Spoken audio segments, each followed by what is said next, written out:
恐竜チャンネルが送る北九州メタボ。今回は小倉北区のラーメン探訪第7弾。地元で愛される老舗ラーメン3店のご紹介です。まずは小倉駅近く京町にある九州ラーメン一平。花も嵐も超えて早40数年、小倉を代表する老舗の一つ。店内はカウンターのみで、混雑時は2階に案内される場合もあります。懐かしさを感じる独特のワンカップグラスでお冷やが提供されます。メニューはスープが魅力の豚骨ラーメンを筆頭に、味噌やカレーなども揃っており、昼時はお得なランチも用意されています。ご飯や丼物も充実しており、とても悩ましい限り。卓上には紅生姜に胡椒、ニンニクなどが常備されています。そんな一平、定番の一杯はこちら。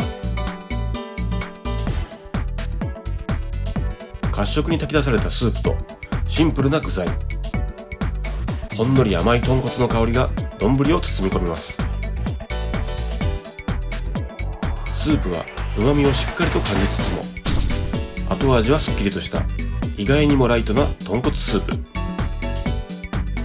麺は中細ストレート麺で、パツパツとした食感がスープとよく合います。チャーシューは脂身のない昔ながらのさっぱりタイプ。550円という低価格でもキクラゲはしっかりと入っています。途中からは紅生姜やニンニクを入れるのもおすすめ。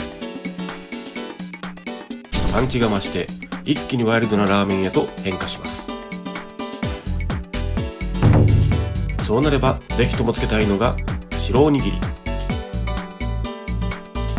シンプルだからこそラーメンスープと相性抜群のお供です。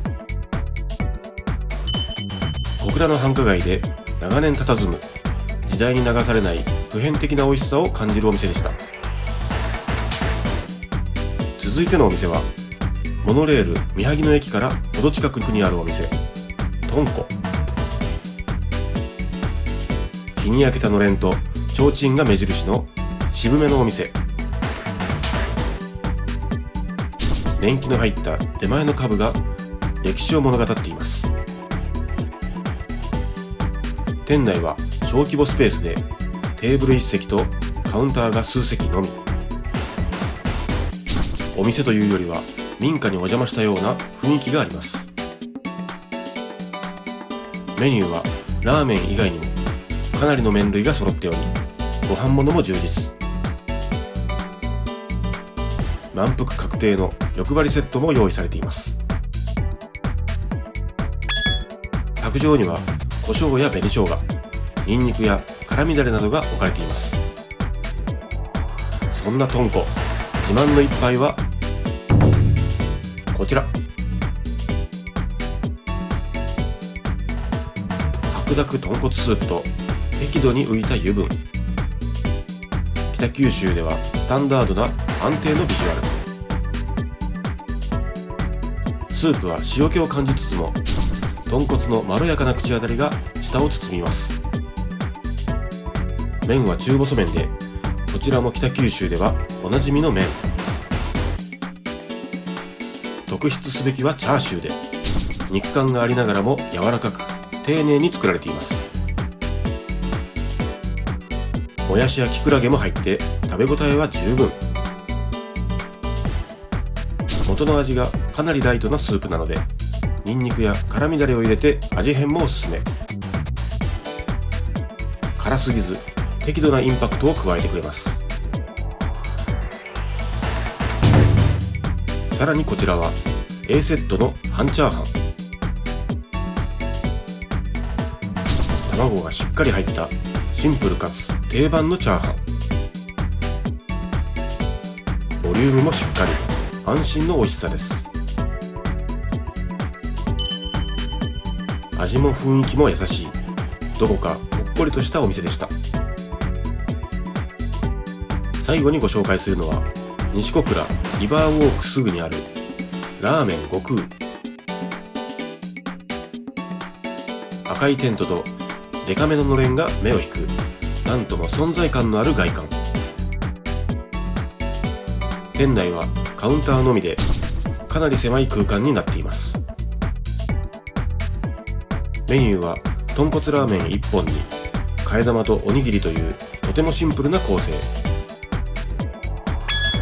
卓上には紅生姜にニンニク、胡椒などが置かれており、こちらの自家製からし高菜を目当てに来店する人も多いようです。そんな悟空、渾身の一杯はこちら。濃厚な豚骨スープとごまの香り、具材も惜しみなく入った気前の良いビジュアル。濃厚そうに見える豚骨スープは意外にあっさりで油分が程よく主張する飽きのこない味わい。麺は中細ストレートでとろみのあるスープがしっかりと絡みます。チャーシューは味が濃いめで肉感があり、脂身はトロトロ仕上げ。メンマもしっかり入って600円は驚きの一言。大きな海苔まで入ってかなり満足感があります。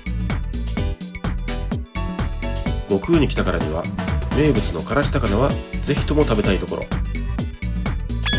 程よい辛さで味もしっかり染み込んだ絶品高菜。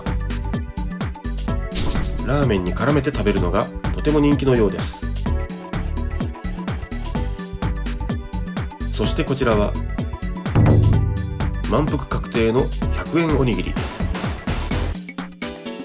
ふりかけが容赦なくぶっかけられたかなり豪快なおにぎりです。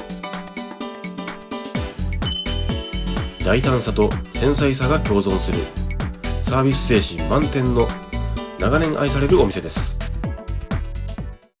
北九州の美味しいラーメンはまだまだたくさんありますので、それでは皆さん次の動画でお会いしましょう。